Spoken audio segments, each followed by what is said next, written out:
Va vers toi-même, ou alors va vers toi. Voici comment on pourrait traduire l'invitation de Dieu à Abraham en Genèse 12.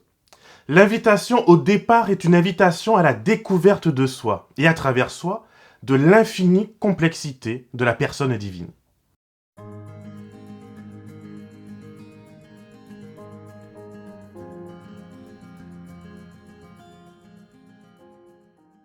Je te rassure, je ne suis pas en train de faire d'Abraham un gourou du développement personnel. Mais Genèse chapitre 12 nous présente le commencement du chemin de foi de cet homme. Il représente la 10e génération d'humains après Shem, fils de Noé. Après être resté silencieux à la suite du déluge et du jugement de Babel, Dieu revient sur le devant de la scène en quête d'une personne prête à le suivre et à devenir son instrument de bénédiction pour toutes les nations.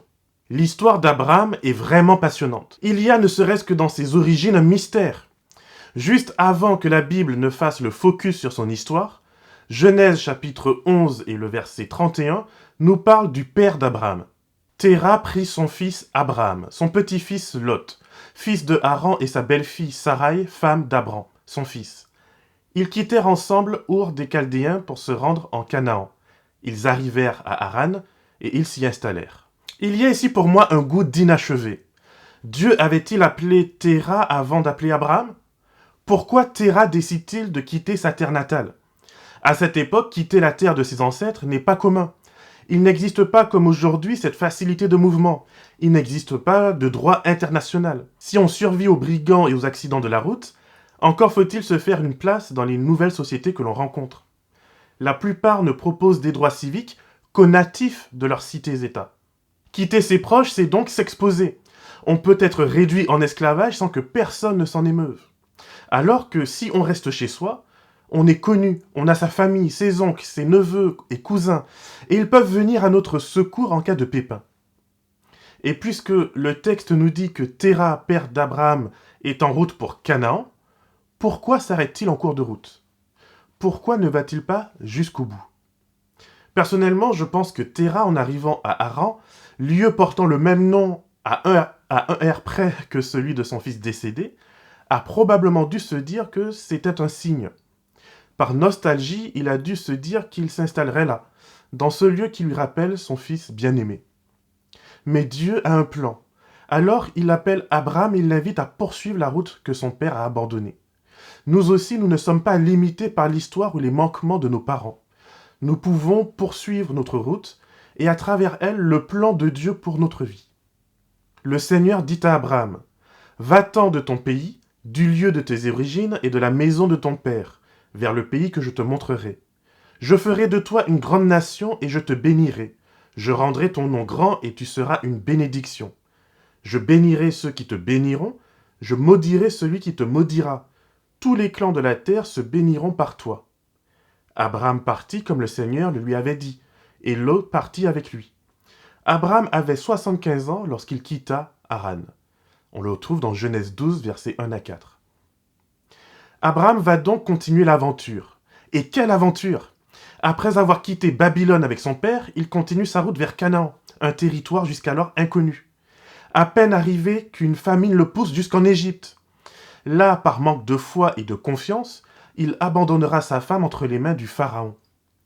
Abraham, le père de la foi, le grand prophète, est aussi un homme au caractère fortement troublant. En disant à sa femme de se faire passer pour sa sœur, il cherche à sauvegarder sa vie.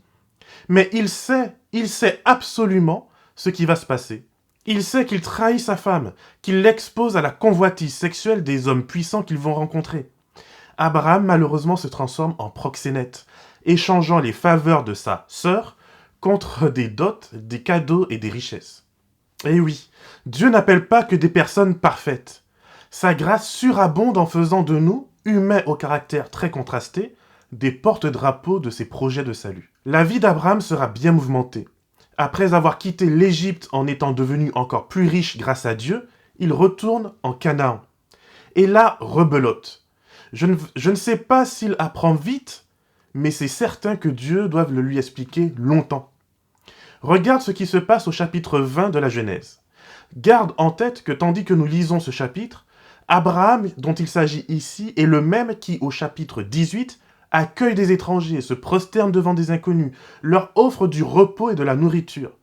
C'est le même homme qui, après s'être rendu compte qu'il accueillait Dieu lui-même, se met à le questionner au niveau de son caractère, de sa justice, de son équité, à cause du jugement à venir de Sodome. Abraham partit de là pour le Néguev. Il s'installa entre Kadesh et Chour, puis il séjourna en immigré à Guédar. Abraham disait de Sarah, sa femme, « C'est ma sœur. » Abimélec, roi de Guérar, fit prendre Sarah. Alors Dieu vint à Abimélec dans un rêve, pendant la nuit, et lui dit, « Tu vas mourir à cause de la femme que tu as prise, car elle est mariée. » Abimélec, qui ne s'était pas approché d'elle, répondit, « Seigneur, vas-tu vraiment tuer un juste? Ne m'a-t-il pas dit lui-même, c'est ma sœur, tandis qu'elle-même disait, c'est mon frère?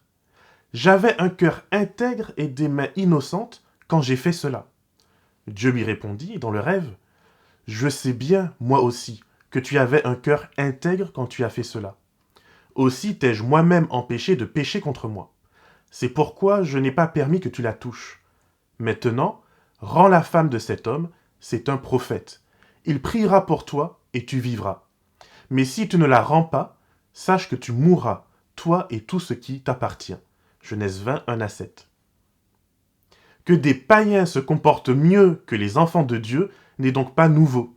Le comportement d'Abraham est moralement répréhensible, non pas seulement pour Dieu, mais même pour les sociétés sans connaissance de Dieu de son époque.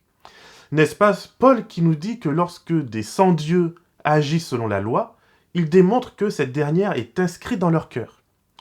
Ce chapitre 20 mériterait une vidéo à lui seul, tellement ce qui s'y trouve est riche en enseignements. Mais dans la réflexion d'aujourd'hui, j'aimerais me focaliser à présent sur l'action de Dieu. C'est lui qui appelle Abraham à poursuivre son chemin. Et à travers la route d'Abraham, qui est également un cheminement de foi, c'est Dieu qui reste présent aux côtés de son prophète. C'est Dieu qui le sauve de lui-même. C'est Dieu qui sauve Sarah des échecs moraux de son époux. C'est Dieu encore qui rend possible la foi d'Abraham. Il n'est pas prophète par mérite, mais grâce à la foi. Et c'est parce qu'il croit en Dieu en dépit de ses manquements que la grâce de Dieu le lui compte comme justice. Nous sommes ici, dès le départ de l'histoire de l'Église de Dieu, face à la justification par la foi. Ce n'est pas une invention de Paul et du Nouveau Testament. Je t'invite à présent à retourner un peu en arrière, au chapitre 15. Ce chapitre présente l'une des plus belles scènes de la Bible. Cette scène annonce et réaffirme la mission messianique de Jésus. Dieu vient renouveler son alliance avec Abraham pour la deuxième fois. Et ici, tandis qu'Abraham est encore en train de découvrir qui est Dieu, Dieu lui fait préparer un signe qu'Abraham pourra comprendre. Lisons à partir du verset 17. « Quand le soleil fut couché, l'obscurité devint profonde. Alors une fournaise fumante et une torche de feu passèrent entre les animaux partagés. Dieu va s'incarner dans la culture de son prophète. Il va utiliser un rituel bien connu à l'époque. Lorsque deux rois faisaient alliance, le plus fort faisait disposer des sacrifices d'animaux qui étaient coupés en deux et disposés de part et d'autre d'une route. Le plus faible passait ensuite entre ces morceaux, tout en prêtant serment d'être fidèle. En cas de parjure, le roi puissant ferait de son vassal exactement ce qui a été fait à ces animaux. Il serait coupé en deux, écartelé et brisé. Bien que Dieu soit le plus puissant des deux, il est non seulement en train de dire à Abraham qu'il est important à ses yeux, qu'il le considère comme un prince, comme un roi, mais surtout, en passant lui-même entre les morceaux d'animaux, Dieu dit qu'il prendra sur lui les conséquences de la faute. En cas de rupture de contrat, c'est lui, Dieu, qui supportera le prix à payer. Et parce qu'Abraham croit en Dieu, parce qu'il met sa confiance en Dieu, alors il le lui compte comme justice. C'est le même Dieu qui sait qu'Abraham s'apprête à accepter l'offre de Sarah d'obtenir un fils en abusant d'une servante. C'est le même Dieu qui sait qu'Abraham va fauter gravement au chapitre 20 devant Abimélec, rendant par là même un très mauvais témoignage en tant que prophète. Ce même Dieu qui fait grâce parce que le plus important, la foi, est présente chez Abraham. C'est pour moi un message extraordinaire de l'amour que Dieu porte à ses enfants et qu'il continue à porter pour nous aujourd'hui. N'avons-nous pas un Dieu magnifique? L'alliance entre Abraham et Dieu se fera en 3 étapes. Premièrement, viens et vois. Tu ne peux pas découvrir Dieu si tu n'acceptes pas de te mettre en route, de cheminer, d'être déplacé dans tes connaissances et dans tes convictions. Découvrir la bonté de Dieu, c'est aussi prendre le risque de perdre ses repères, ses familiarités. C'est un voyage autant intérieur qu'extérieur, où on découvre celui que l'on pensait connaître. Deuxièmement, et ensuite, faire alliance avec Dieu, c'est comprendre que c'est Dieu et non moi qui fait la plus grande part du travail. C'est Dieu et non moi qui assure et garantit l'alliance. C'est Dieu et non moi qui assure la casse. Il nous aime, il nous protège, et il n'a pas honte de nous même lorsque nous nous comportons de manière honteuse. Personnellement, soyons francs, j'aurais eu honte de dire à Abimelech, un roi païen, qu'Abraham est mon prophète. Pour finir, Dieu demandera à Abraham un signe volontaire d'acceptation. Une fois qu'Abraham a compris qui est Dieu, Dieu lui propose une 3e alliance au chapitre 17, qui introduit la circoncision comme un signe de reconnaissance. Parce que j'accepte Dieu dans ma vie, parce que j'accepte sa grâce et sa bonté, mon cœur s'ouvre à lui. Aujourd'hui, les termes de la nouvelle alliance invitent celui ou celle dont le cœur est touché par la grâce divine au baptême. Si c'est ton cas, je t'invite à donner ton cœur à Jésus. Je t'invite à te rapprocher du pasteur de l'église la plus proche de toi et à demander le baptême. Tu n'as pas besoin comme prérequis d'être parfait. Tu n'as pas besoin d'avoir tout appris et tout compris. Seulement de croire que celui qui a planté en toi ce besoin de foi te rendra parfait pour son retour. Alors va vers toi-même, aujourd'hui même. Ouvre la porte de ton cœur à Jésus et profite de sa présence. Je suis persuadé que celui qui a commencé en toi cette bonne œuvre la rendra parfaite pour le jour de Jésus-Christ. Que le Seigneur te garde et te bénisse, et qu'il fasse de toi une source de bénédiction pour l'éternité.